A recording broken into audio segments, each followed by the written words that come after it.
크리스찬들에게 그 돈을 관리하는, 성경적으로 돈을 관리하는 그러한 법을 가르치는 소위 왕의 재정학교라고 하는 NCMN, 네이션 체인저 무브먼트 네트워크라고 하는 선교 단체가 있습니다. 이 단체에서 일을 하는 김미진 간사라는 분이 왕의 재정이라는 책을 썼습니다. 왕의 재정. 이 책에서 독자들에게 돈의 노예가 될 것인가 아니면 돈의 주인이 될 것인가를 묻고 있습니다. 그는 대학을 다니면서 사업을 시작했고 승승장구하며 성공을 했다고 생각했을 때 친구 빚 보증을 잘못 썼다가 50억 원의 부채를 안고 처참하게 무너졌습니다. 바로 이때 김미진 간사는 바로 그 왕의 재정학교에서 성경적인 재정 관리를 공부했고 그 후 4년 만에 모든 부채를 청산하고 다시 사업에 성공했고 재기했습니다. 만몬에서 하나님으로 주인만 바꾸면 됩니다. 만몬에서 하나님으로 주인만 바꾸면 됩니다.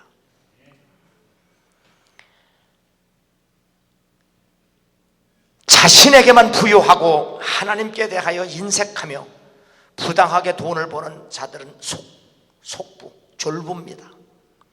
이런 졸부에게 재물이 집중되면 하나님은 반드시 그 재물을 흩어버리십니다. 그러므로 크리스찬은 돈을 벌 때도 돈을 쓸 때도 하나님의 성품이 드러나야 합니다. 그렇습니다.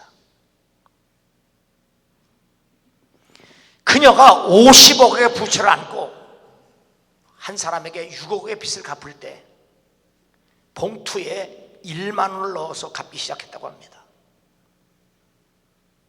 발상을 보세요. 웬만하면 떼먹죠. 파산 신청하고 떼먹고 나 배째라 그럴 텐데 바로 이분은 빚을 갚기 위해서 먼저 시작한 것이 뭐냐? 돈 생기는 대로 봉투에다 10,000원 꼴을 넣어서 10,000원씩 갚은 겁니다. 생각을 해보세요. 50억 원을 10,000원부터 갚는 거예요. 하나님은 우리의 마음과 정신을 보십니다.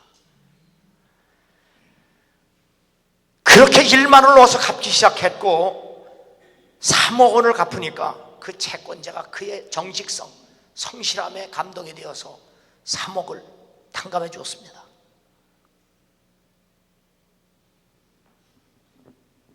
그렇게 해서 부채를 다 갚고 지금 사업에 다시 성공을 했습니다. 그가 그 책에서 크리스찬이 부자가 되기 위해서 4가지 방법을 제시합니다. 첫째, 마음을 높이지 마라. 둘째, 정함이 없는 재물에 소망을 두지 마라. 세 번째, 선을 행하고 선한 사업을 많이 하라. 나눠주기를 좋아하고 너그러운 자가 되라. 돈을 버는 것도 중요하지만 쓰는 것이 중요하다는 사실을 우리에게 말해주고 있습니다. 이것이 바로 그가 빚더미에서 벗어나서 다시 사업에 성공할 수 있었던 비결이라고 말합니다. 성경적 재정 원칙을 발견하고 철저하게 지킨 열매라고 했습니다. 이렇게 김미진은 돈으로부터의 노예의 삶에서 벗어나서 새 삶의 진정한 주인 바꾸기에 성공한 사람입니다. 하나님만이 나의 주인이시고 내 인생의 진정한 주인은 돈이 아니라 오직 하나님이시다. 태승철 목사가 얼마 전에 예수 안 믿는 목사, 예수 안 믿는 교회라는 책을 썼는데 그 책에서 정직이라고 하는 한문 글자를 통해서 이 정직이라고 하는 한문 글자는 어느 하나에 마음이 머물러서 그것이 온전한 상태에 이르도록 눈을 떼지 않고 숨어서 지키듯 한다는 의미입니다. 어느 하나에 머물러 있다, 정자예요. 온전할 때까지 눈을 떼지 않고 숨어서 본다 이 말이에요. 성경은 이에 대해서 믿음의 주요 온전케 하시는 이인 예수를 바라보자라고 말씀했습니다. 바로 우리의 마음이 하나님에게만 머물러서 그분만 사랑하고 그분만 기뻐하고 그분 안에서 평안을 누리는 그런 상태로 하나님의 뜻이 온전히 이루어질 때까지 우리의 눈을 떼지 아니하고 그분만을 바라보고 그분만에 우리가 의지할 때 우리는 반드시 승리할 수 있다는 사실이, 그것만이 참 믿음이라는 사실을 바로 태승철 목사는 그렇게 그 책에서 얘기합니다. 그런데 한국 교회의 목사나 성도들 대부분이 바로 그 어느 하나가 뭐냐, 자세히 보면 그것이 하나님이 아니라 돈이 되고 바로 명예가 되고 권력이 되고 있다는 것을 고발합니다.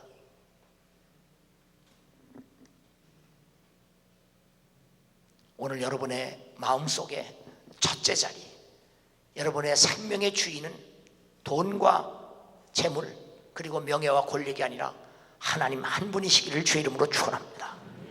하나님만이 우리의 주인입니다.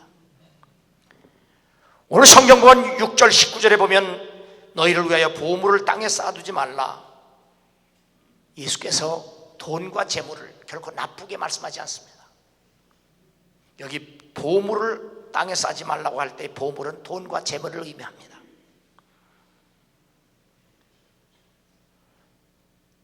내게 맡겨주신 돈과 재물이 보물이 되게 하려면 어떻게 해야 하느냐?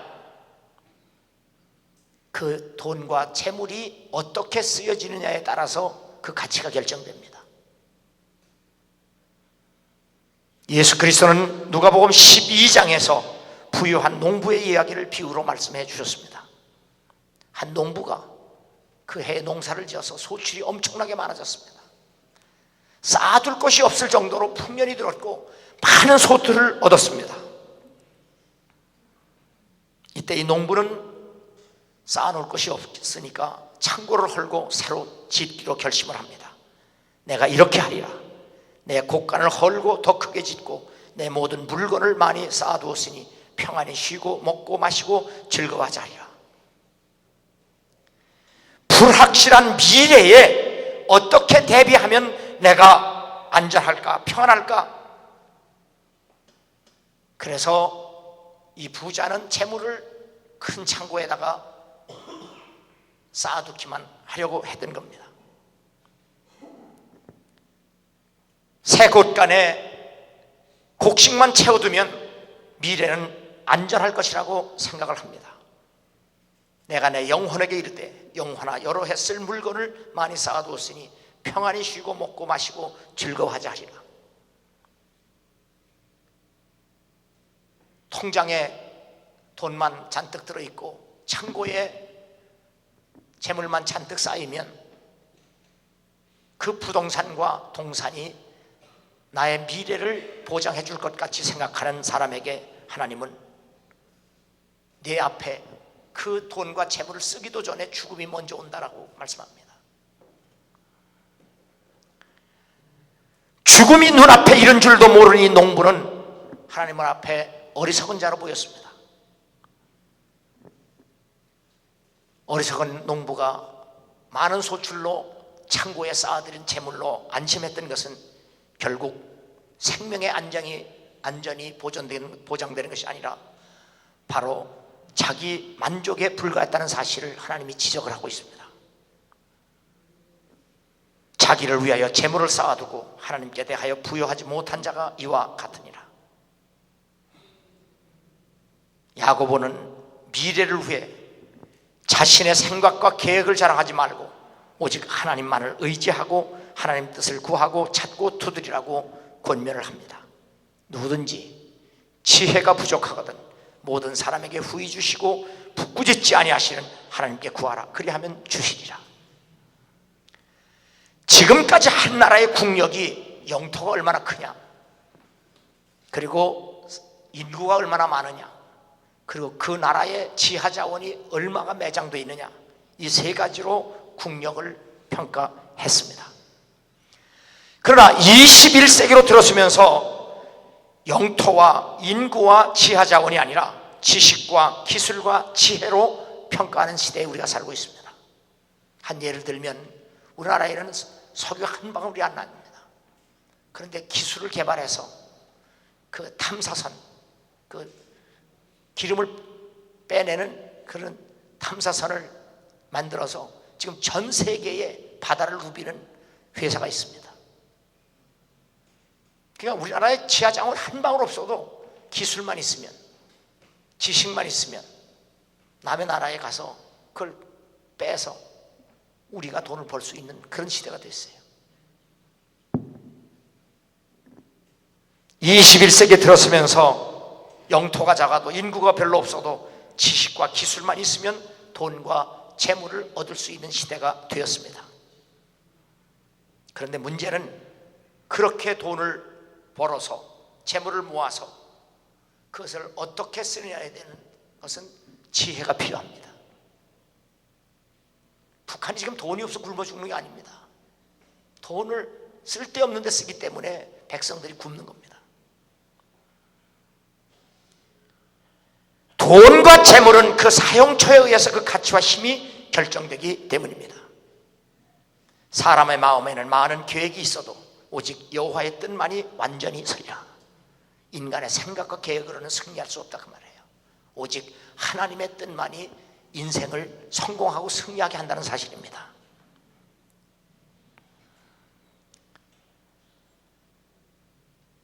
돈과 재물을 쌓아놓는다고 해서 우리의 삶이 결코 안전하거나 평안하지 않습니다. 그리고 여러분이 돈과 재물을 얼만큼 가지고 있다고 할지라도 그것이 우리의 미래를 절대 보장하지 않습니다. 하나님의 뜻과 계획에 의해서 사용되어질 때 우리의 미래가 안전할 수 있다는 사실을 성경 여러 곳에서 말씀해 주고 있습니다. 모든 탐심을 물리치라. 사람의 생명이 그 소유에 넉넉한 데 있지 아니하니라. 돈과 재물이 우리의 생명을 보장해 주는 것이 아니라 우리의 생명의 주인은 하나님이라는 사실을 믿으시고 돈의 노예가 되지 말고 하나님을 주인으로 섬기는 신실한 성도가 되기를 주 이름으로 축원합니다. 그러므로 우리는 우리 교인들이 기도하는 것을 들어보면 그 기도의 내용이 주로 하나님 좀 돈 좀 주세요. 사업 좀 잘 되게 해주세요. 장사 잘 되게 해주세요. 내게 돈과 재물이 필요하다는 기도를 합니다. 물론입니다. 기도해야 합니다. 그런데 내가 여러분에게 거듭 말씀드리고 싶은 것은 하나님에게 돈을 달라고 재물을 달라고 기도하기보다는 하나님에게 내가 그 돈과 재물을 어떻게 사용해야 하나님이 기뻐하시겠습니까? 그렇게 기도의 제목을 바꿔보시기 바랍니다. 왜냐하면 내 하나님 여호와를 기억하라. 그가 내게 재물 얻을 능력을 주셨습니다. 돈과 재물이 많고 적음이 중요한 것이 아니라 돈과 재물은 하나님이 우리의 필요에서 채워주신다는 사실입니다. 그렇다면 그 돈과 재물을 주시는 분에게 자꾸 달라고 하지 말고 이미 하나님이 주셨을 때 그 재물을 내가 어떻게 사용하고 있는가를 기도하라 그 말이에요. 미국의 대부호 존 록펠러는 자신이 그렇게 엄청난 부자가 된 이유에 대해서 이렇게 고백합니다. 하나님께서 내게 왜 이렇게 많은 재물을 주셨을까? 왜 하나님이 내게 이렇게 많은 재물을 주셨을까? 하나님이 내게 재물을 주셨을 때 내가 그 재물을 잘 사용하는 것을 보시고 재물을 맡기실만 하니까 맡기셨다 그렇게 고백을 했어요. 자, 록펠러가 세계 최고의 부자입니다. 지금 빌 게이츠가 아무리 부자라도 록펠러 못 따라가요. 근데 록펠러는 자기가 그렇게 부자 된 이유는 하나님이 자신에게 돈을 맡길만 하니까 맡기셨다고 얘기한 거예요. 그만큼 록펠러는 엄청난 돈을 벌어서 잘 사용했습니다. 자, 그러면 이 말을 듣고 한번 옆 사람하고 같이 인사해 보세요. 하나님이 돈을 맡길만 한가 물어보세요. 한번 심각하게 물어보세요. 하나님이 내게 돈을 맡길만 하신가 물어보세요. 그렇게 기도했는가 한번 물어보세요. 날마다 돈 달라, 재물 달라, 아파트 달라, 맨날 달라고만 했지 내가 어떻게 사용해야 하나님이 기뻐하시겠습니까? 사용하는 일에 기도를 더 할 수 있기를 주 이름으로 축원합니다. 만군의 여호와가 이르노라 너희의 온전한 11조를 창고에 들여 나의 집에 양식이 있게 하고 그것으로 나를 시험하여 내가 하늘문을 열고 너에게 복을 쌓을 곳이 없도록 붙지 아니하나 보라. 이건 단순히 11조 내라고 하는 말씀이 아닙니다. 말라기 선지자는 이스라엘 백성들이 왜 이렇게 어려움을 당하느냐, 너희들이 돈과 재물을 관리하는 데 실패했기 때문이라고 책망하는 겁니다. 이스라엘 백성은 하나님으로부터 맡김을 받은 돈과 재물을 관리하는 데 실패했습니다. 그래서 날마다 강대국에 두드려 맞고 포로로 잡혀가고, 그리고 이스라엘이 그렇게 어려움을 당하고 쫄딱 망하게 된 이유가 바로 하나님이 주신 재물과 돈의 관리가 엉망진창이기 때문이라고 말라기 선지자가 바로 책망하는 겁니다. 하나님께서는 그 곳간과 그 곳간에 채워질 내용물의 청직이라고 하는 사실을 정직하게 인정하고 신실하게 관리할 수 있는 사람에게는 언제나 넉넉하게 채워주실 것이라고 약속하셨습니다.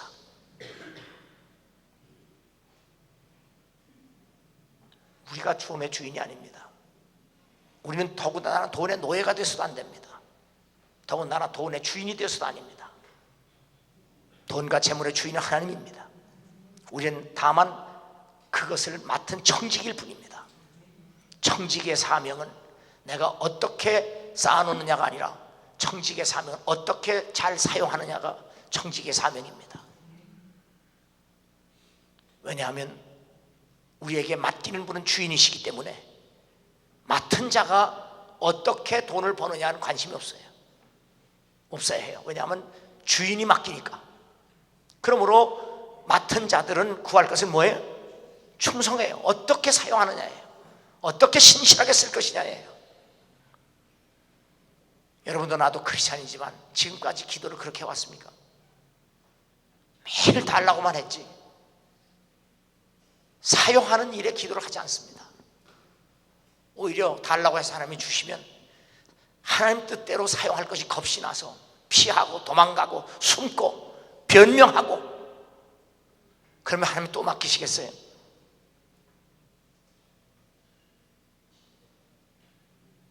내가 하나님에게 돈과 재물을 다 하려고 기도할 때와 지금 그만큼 가지고 있을 때 그렇게 기도한 대로 쓰고 있는가 다시 한번 생각해 보세요.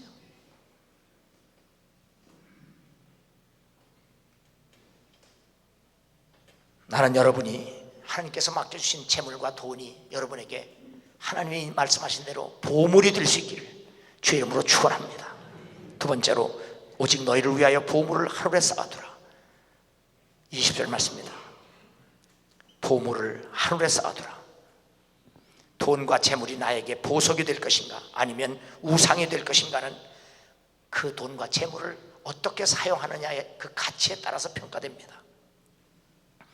돈과 재물이 단순히 자신만의 이익과 배만 불리기 위한 악의 수단이 되면 결코 안 됩니다. 하나님께 영광이 되고 다른 사람들에게 유익이 되고 돕는 책임으로서의 선의 수단이 될 때 돈과 재물은 나에게 보물이 된다는 사실입니다. 여러분에게 맡겨진 돈과 재물이 악의 수단이 아니라 선의 수단이 되어서 하나님께서 더 채워주는, 하나님께서 내가 맡길만 하니까 내게 더 맡겨주겠다고 하는 그런 신실한 하나님의 청지가 될 수 있기를 주의 이름으로 축원합니다. 야고보는 당시의 부자들에게 무섭게 경고하고 책망을 야고보서 5장 10절에서 하고 있습니다. 야고보서 5장 5절에 말씀합니다. 왜냐하면 부자가 나쁜 게 아닙니다. 야고보에게 책망받는 부자들은 단순히 돈과 재물을 쌓아놓기만 했기 때문입니다. 너희들이 말세에 재물과 돈을 쌓아놓기만 했도다. 그 쌓아놓은 돈과 재물도 다른 사람의 것을 빼앗아서 임금 착취하고 노동력 착취해서 모아난 돈입니다. 부정하게 돈을 모으고 부정하게 돈을 쌓아놨습니다. 그리고 그것을 자신만을 위해서 사치하고 방탕했습니다. 너희가 땅에서 사치하고 방종하여 살육의 날에 너희 마음을 살찌게 하였도다. 그렇게 부정하게 벌어서 부정하게 쓰니까 결국 모아놓은 돈과 재물은 하나님의 심판의 대상밖에 될 수 없다고 야고보 제자가 무섭게 책망을 합니다. 나는 여러분의 재산이 통장에 잔고가 얼마인지 관심이 없습니다. 다만 그것이 많고 적음이 문제가 아니라 그것이 하나님의 심판의 대상이 아니라 바로 여러분에게 진정한 하나님이 맡기신 보물이 될 수 있기를 주의 이름으로 축원합니다. 돈과 재물은 쌓아놓기만 하면 소용이 없습니다. 잘 사용하고 투자해야 그 가치가 빛이 납니다. 손을 게으르게 놀리는 자는 가난하게 되고 손이 부지런한 자는 부하게 되느니라. 우리의 삶과 그 삶을 살아가는 방식은 소중한 자산입니다. 자기의 토지를 경작하는 자는 먹을 것이 많으려니와 방탕을 따르는 자는 궁핍함이 많으리라. 사도 바울은 게으름을 아주 미워했습니다. 사도 바울은 사도이면서도 장막 만드는 일로 생업을 힘썼고, 그래서 자기 일행을 자기가 돈 벌어서 다 먹여 살리는 만큼 그렇게 부지런한 사람이었습니다. 그래서 낮에는 일하고 밤에는 복음을 전했다고 말합니다. 크리스찬은 자신의 일에 부지런함으로 자기 양식을 먹고 남을 돕고 살 수 있어야 합니다. 그리스도인이 남에게 도움을 받고 그리스도인이 남에게 피해를 준다는 것은 부끄러운 일입니다. 거룩함이니 세속하니 핑계로 시간과 재능을 무의미하게 쓰면 인생을 낭비하게 됩니다. 그러므로 크리스찬은 시간과 재능을 투자하고 활용해서 바로 마태복음 25장에 나오는 것처럼 반드시 100배, 60배, 30배의 결과, 열매를 내야 될 줄로 믿습니다. 하나님으로부터 부여받은 은사, 하나님으로부터 불려받은 재능을 잘 개발하고 투자해서 심고 거둘 수 있어야 한다는 사실입니다. 누구든지 일하기 싫어하거든 먹지도 말게 하라.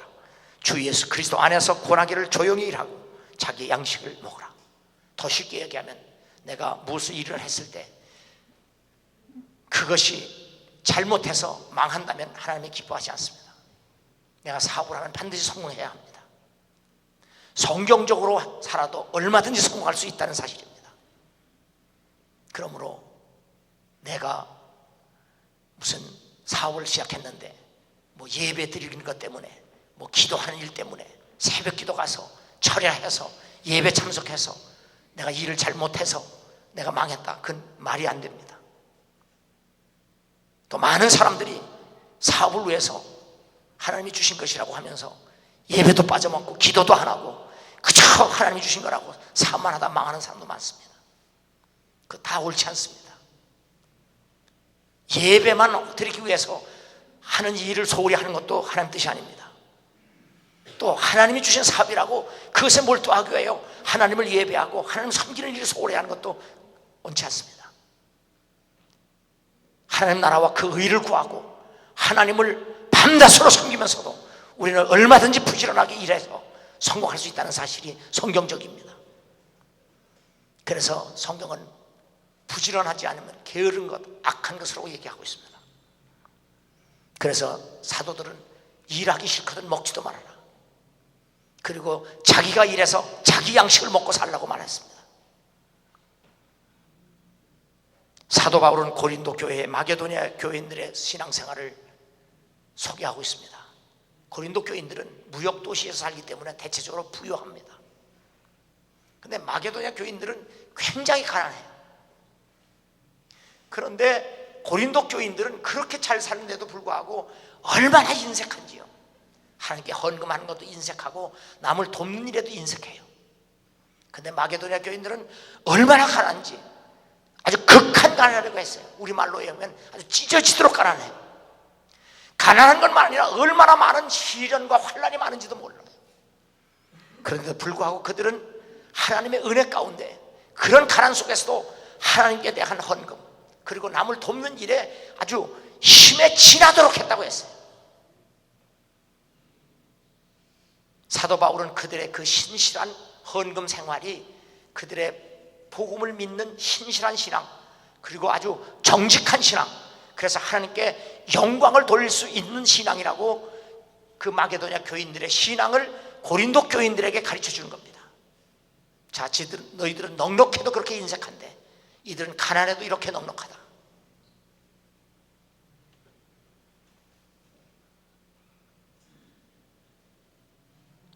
여러분이 이 설교를 듣고 여러분의 금전출납부를 한번 점검해 보시기 바랍니다. 우리는 대체적으로 수입에만 관심을 갖습니다. 내가 얼마를 벌까? 그래서 내가 이렇게 해서 이렇게 장사해서 이렇게 해서 이렇게 하면 얼마를 남을 것이다. 맨날 그 생각에만 골똘합니다. 내가 이 일을 하면 이거 얼마를 남을 것이다. 그러나 하나님은 우리가 얼마를 버느냐를 생각하는 것보다는 그가 어떻게 사용하는 데에 관심이 있다는 사실을 기억하셔야 됩니다. 우리는 얼마를 벌 거냐? 그러나 하나님은 저가 어떻게 사용하고 있는가를 보시고 계시다는 사실입니다. 그러므로 오늘부터 여러분은 내가 어떻게 해서 얼마를 벌 거냐 하는 것보다도 내게 맡겨주신 그것을 적든 많든 어떻게 사용할 것인가에 더 관심을 기울이고 하나님을 섬기며 기도하는 여러분 될 수 있기를 주 이름으로 축원합니다. 세 번째, 너희가 하나님과 재물을 겸하여 섬기지 못하느니라. 오직 주인은 하나님 한 분입니다. 세계적인 다국적 기업에 세계에서 가장 존경받는 윌리엄 폴라드라고 하는 교회의 장로이며 대기업의 CEO입니다. 성경에 분명히 두 주인을 섬길 수 없다고 했습니다. 이에 대하여 그 윌리엄 폴라드는 예스 합니다. 두 주인을 섬길 수 없다. 예스. 왜냐하면 주인은 하나님 한 분이지 재물이 어떻게 주인이 될 수 있느냐. 그러므로 주인은 하나님이시고 그리고 재물은 우리가 주인이 아니라 내가 사용해야 할 것이라는 사실을 분명하게 고백합니다. 그러므로 윌리엄 폴라드는 하나님을 잘 섬기면서도 돈을 얼마든지 벌 수 있다고 말합니다. 그렇습니다. 윌리엄 폴라드는 이 서비스 마스터의 회장이 되기 전에 법조계에서 10년을 일한 법조인입니다. 그리고 휘튼 칼리지에서 부이사장과 교수로 봉직했습니다. 그는 이렇게 고백합니다. 하나님을 섬기며 돈을 버는 것이 두 주인을 섬기는 것이 아니다. 하나님은 섬김의 대상이고 재물은 사용의 대상이기 때문이다. 그는 서비스 마스터의 회장이 되면서 실천 방안으로 4가지 목표를 정합니다. 첫째, 모든 일에 하나님께 영광을 돌린다. 두 번째, 모든 사람에게 유익이 되도록 한다. 세 번째, 최고를 추구한다. 네 번째, 수익 성장을 이룬다. 돈을 번다고 말해요. 그는 이렇게 고백합니다. 크리스찬으로서 내 삶의 우선순위는 너무도 분명하다.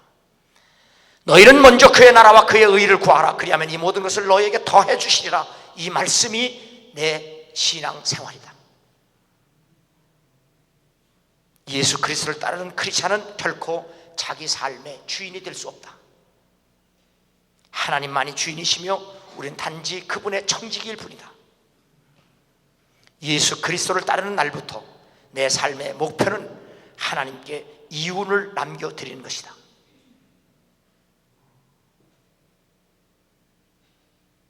하나님은 내게 맡겨주신 재능과 재물에 충성스럽고 생산적인 청지기가 되기를 원하신다.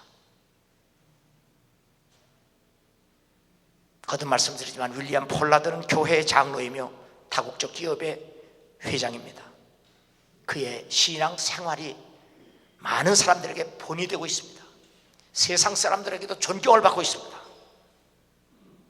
그는 이렇게 말합니다. 언제 어디서나 무엇을 하든 신앙을 내려놓고 일터에 결코 가지 않는다. 교회에서는 신앙이 굉장히 좋은 것 같은데 일터만 가면 돌변하는 사람들 얼마나 많습니까? 교회에서 믿는 신앙과 이 일터에서 일하는 일 처리가 전혀 다른 사람들 얼마나 많습니까? 그러나 윌리엄 폴라드는 결코 내가 일터로 나갈 때마다 신앙을 내려놓고 가본 적이 없다는 겁니다. 나는 회사원들과 주주들 그리고 고객들이 내 말과 행동 속에서 내 안에 계신 예수 그리스도를 볼 수 있도록 기도하며 행동한다. 회사의 회장으로 나를 보는 회사원들 그리고 우리 회사에 투자한 주주들 그리고 고객들이 내 말과 행동을 통해서 예수 그리스도를 볼 수 있도록 난 그렇게 생활하고 사업하고 일한다는 고백입니다. 한번 이런 사람들의 얘기를 들으면서 한번 자신을 점검해 보세요. 내가 일터에서 일을 할 때 이 윌리엄 폴라드는 이렇게 얘기합니다. 나는 우리 회사에 회교도도 있다, 불교인도 있다, 수많은 종교인들이 내 회사 사원들이다. 나는 그러나 그들에게 내 신앙을 강요하지 않는다. 그들에게 복음을 증거하지도 않는다. 왜냐? 그들에게 내가 무슨 신앙을 가졌느냐고 종교가 뭐냐고 묻지도 못하게 한다. 단 내가 하는 말과 일을 통해서 그들이 내가 누구를 의지하고 믿는지를 알 수 있게 한다 그랬어요. 아시겠어요? 내 신앙이 뭐니, 내 종교가 뭐냐고 묻지도 말아라. 난 나들에게 복음도 내가 믿는 예수도 증거하지 않겠다. 다만 내가 사는 삶을 통해서 내가 누구를 의지하고 사는지 너희들이 알 수 있도록 하겠다. 이게 진실한 그리스도인입니다.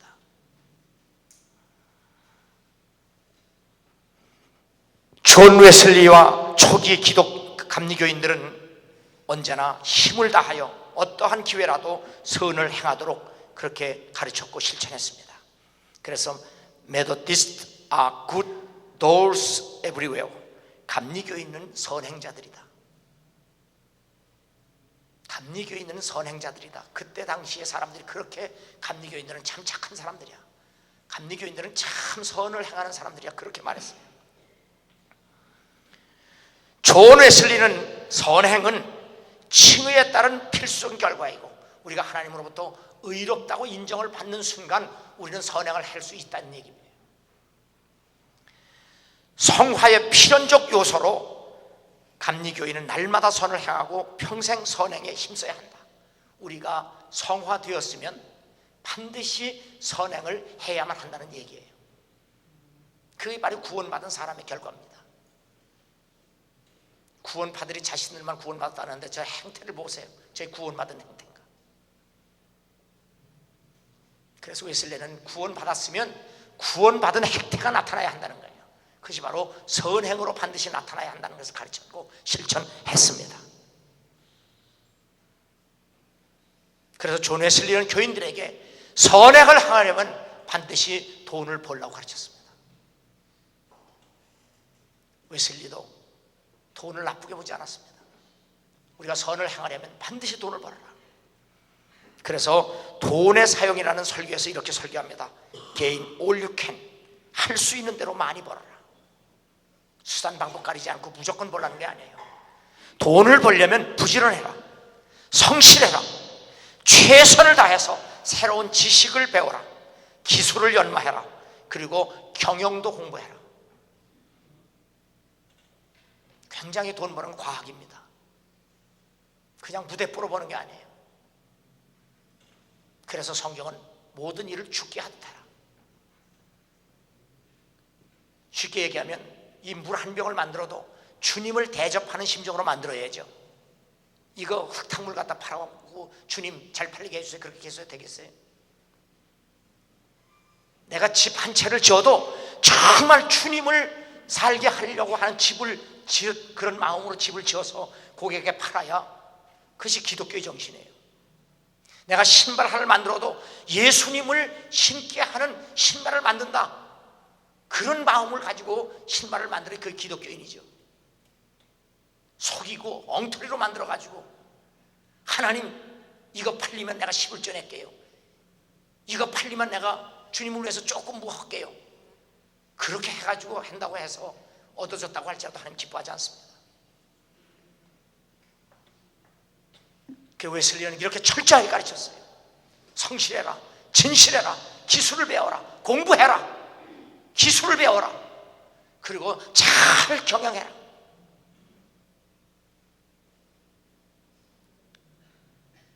두 번째, save all you can. 할 수 있는 대로 많이 저축해라. 할 수 있는 대로 많이 저축해라. 여러분, 그 삼성의 이 핸드폰이 왜 그렇게 세계적인 거냐? 그 삼성 핸드폰 그 회장이, 그 전자 회장이 교회 장로였어요. 1차적으로 핸드폰을 만들었습니다. 그 장로가 그 핸드폰을 보니까 이거 안 되겠어요. 그래서 전 사원이 모인 앞에서 그 핸드폰을 전부 운동장에다 쌓아놓고 추록으로 밀어버렸습니다. 이따위로 만들어가지고 어떻게 파냐? 그래서 다시 만들어가지고 세계적인 물건을 만들었습니다. 그분이 교회 장로였습니다.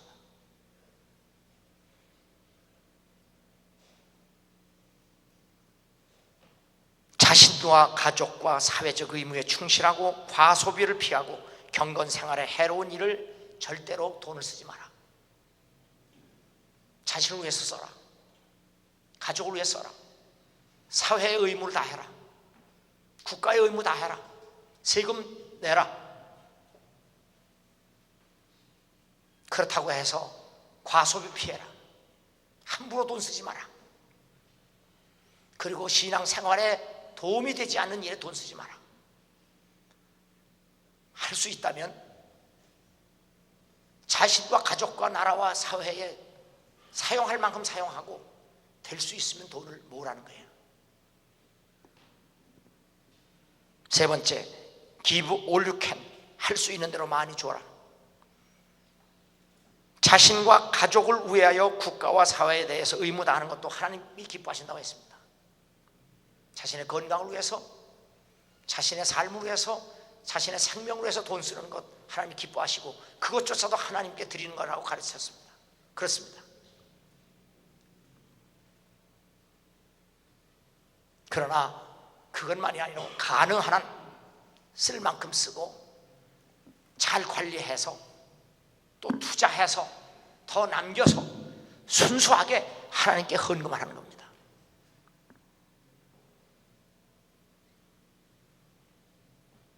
웨슬리는 초기 감리교인들을 그렇게 철저하게 가르쳐서 바로 그 당시에 죄와 방탕으로 타락한 영국 사회를 다시 세운 그런 감리교인들이 됐습니다.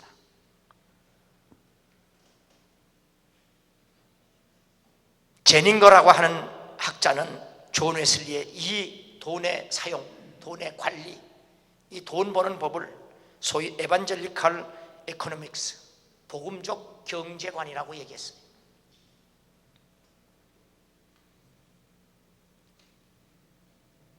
오늘 우리도 웨슬리가 그토록 바라고 원했던 초기 감리교인들처럼 우리도 하나님만을 주인으로 섬기고 돈과 재물을 하나님이 우리에게 주신 은사, 재능을 잘 갈고 닦아서 무엇을 하든지 남보다 성실하게, 진실하게 앞서가서 그래서 소득을 얻어서 나 자신을 위해서, 우리 가족을 위해서, 사회에, 국가에, 그리고 하나님께 영광이 될 수 있도록 그렇게 잘 쓰고 사용하는 복된 성도 그리스도인이 될 수 있기를 주의 이름으로 축원합니다.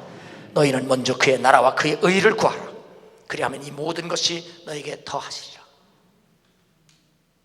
돈 버는 지름길이 없습니다. 하나님의 말씀대로 살면 하나님은 반드시 채워주셨다고 약속하셨습니다. 하나님을 이용하지 말고 하나님을 주인으로 신실하게 섬겨서 하나님의 뜻대로 벌고 하나님의 뜻대로 사용해서 정말 하나님으로부터 착하고 충성된 종아, 저의 것을 빼앗아라도 저에게 더 줘라.